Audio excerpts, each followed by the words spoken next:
Hello, greetings. This is Gillesmansillon. I come back to speak about the invisible world, the world of for there is this visible world of senses, physical matter that's perceived through the senses, and there is an invisible world that society has.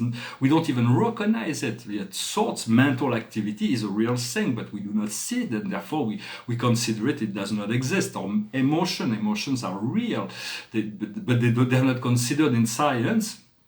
Or just the desire body and all those bodies that we have. So we have this visible part and we have this invisible part, just as the universe has a visible part, an invisible part, the earth has a visible part, an invisible part.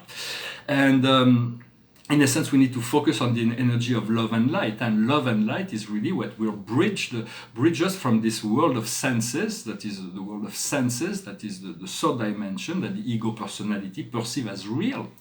And will bridge us to the fourth dimension where we realize intuitively that there is more to life than what the senses have been teaching us.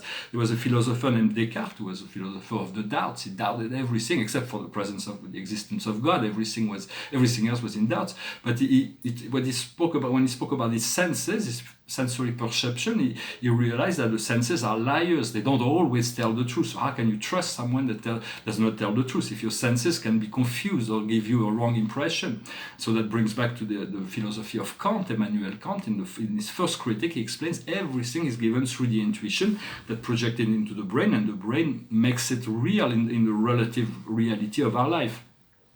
So we're staying tuned to staying really tuned to the intuition, and so the third dimension is a physical world that we recognize as the only world we recognize yet as in society.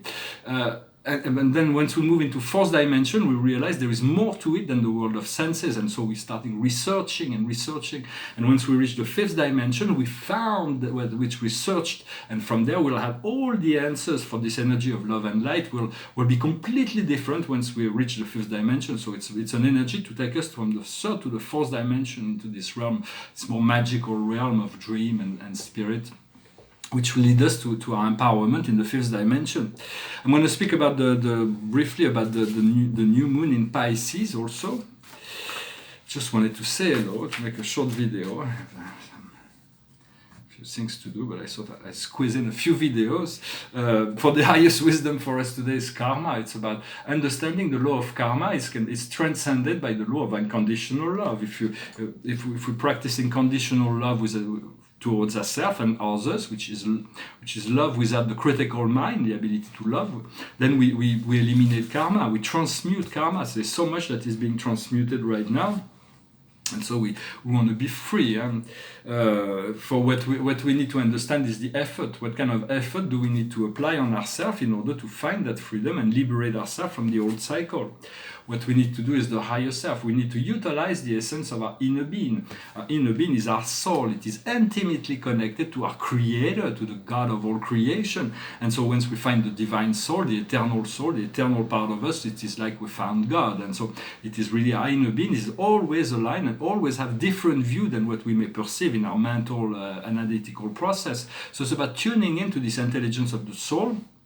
It comes from the heart, but it's also mirror throughout all life. And life is only, and the outcome is trust, is the ability to trust, to let go and trust, to let go and let God, to trust your process, trust your soul. Your soul has plans for you, and they're magnificent plans in truth.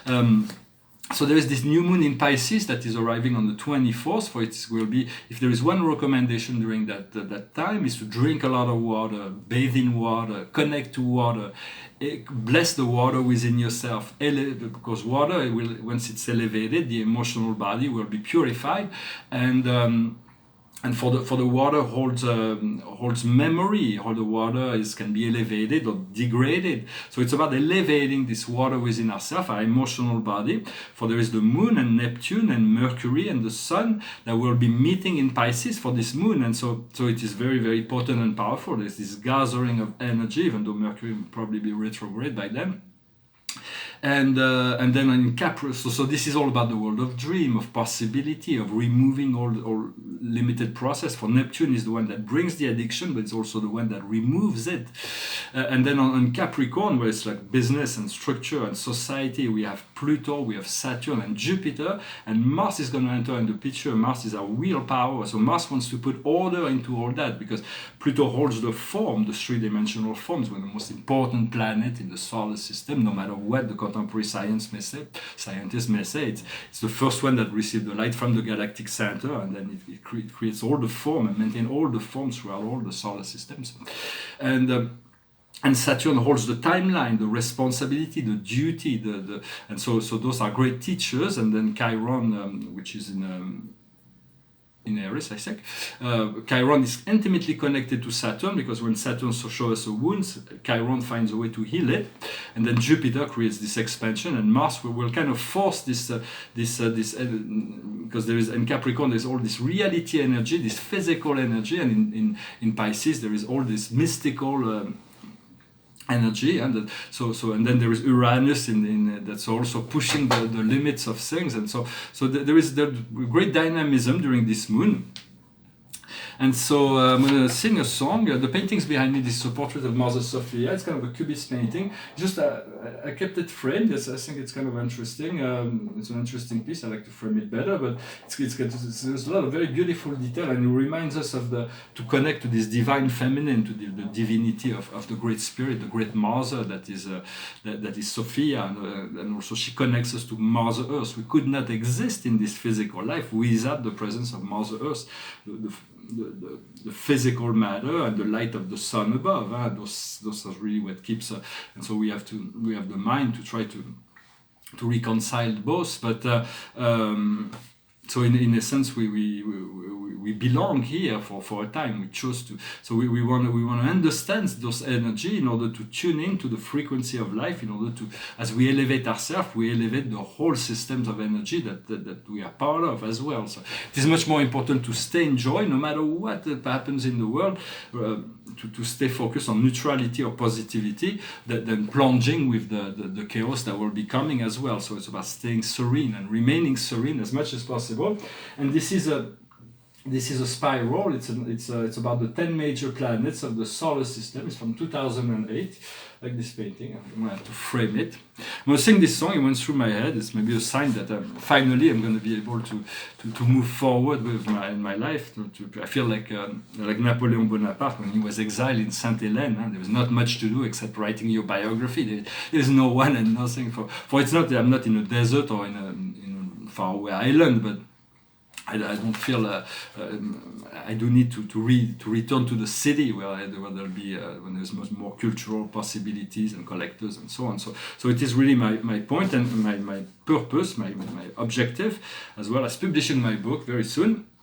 So this is a song of John Denver. I didn't know his music. I was living in Denver, Colorado for a number of years, in Boulder, and then he died, he passed away, and then his music was everywhere on the radio, so I could tune in to that, and I don't know his other songs, but this song reminds me of those times. It goes like this.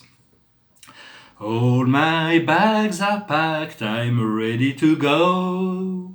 I'm standing here outside your door. I hate to wake you up to say goodbye.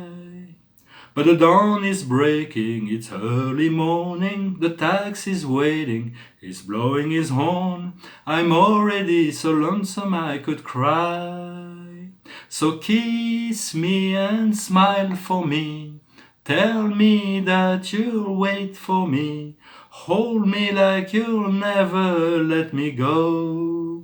'Cause I'm leaving on a jet plane, I don't know when I'll be back again. Oh babe, I hate to go. So many times I've let you down, so many times I've played around. I tell you now they don't mean a thing. Every place I go I'll think of you, every song I sing I'll sing for you. When I'll come back I'll bring your wedding ring. So kiss me and smile for me, tell me that you'll wait for me, Hold me like you'll never let me go. 'Cause I'm leaving on a jet plane. I don't know when I'll be back again. Oh babe, I hate to go. Now the time has come to leave you. One more time let me kiss you. Then close your eyes and I'll be on my way. Dream about the days to come, when I won't have to live alone, about the times when I won't have to say, kiss me and smile for me, tell me that you'll wait for me, hold me like you'll never let me go. 'Cause I'm leaving on a jet plane, I don't know when I'll be back again. I'm leaving on a jet plane, I don't know when I'll be back again. I'm leaving on a jet plane, I don't know when I'll be back again. Oh babe, I hate to go. Well, this is a fun song. Well, for one more card, I just wanted to come and say, oh, I'm not really sure what the schedule is going to be like in the future, but so we already, just being in the now, there's this one constant to never forget is you here and now. There's never anything else but you here and now. So keep the focus on yourself. That doesn't mean to be apathic to what's going on, or because we're all one and connected. The whole world is only one, an extension of source. But it's to keep the focus on you, because that's where the power lies, is in the now, and it's in you, because the more we, if we think the power is somewhere else, we're losing this connection, this inner connection. It's much more powerful to work from a connected self than from a disconnected self. The card of the day is the Knight of Michael, strong, devoted, intellectual and applied. It is time to move on to the next gear. Logic must overcome emotion. Sudden change. So it's about being very ready. It's a card of emotion, a card of intuition, a very powerful card of intuition, to let go of old cycle, old format, old beliefs, in order to move to allow greater understanding to come into our consciousness. Well, I hope this message was interesting for you. I thank you very much. I wish you a wonderful day. Namaste.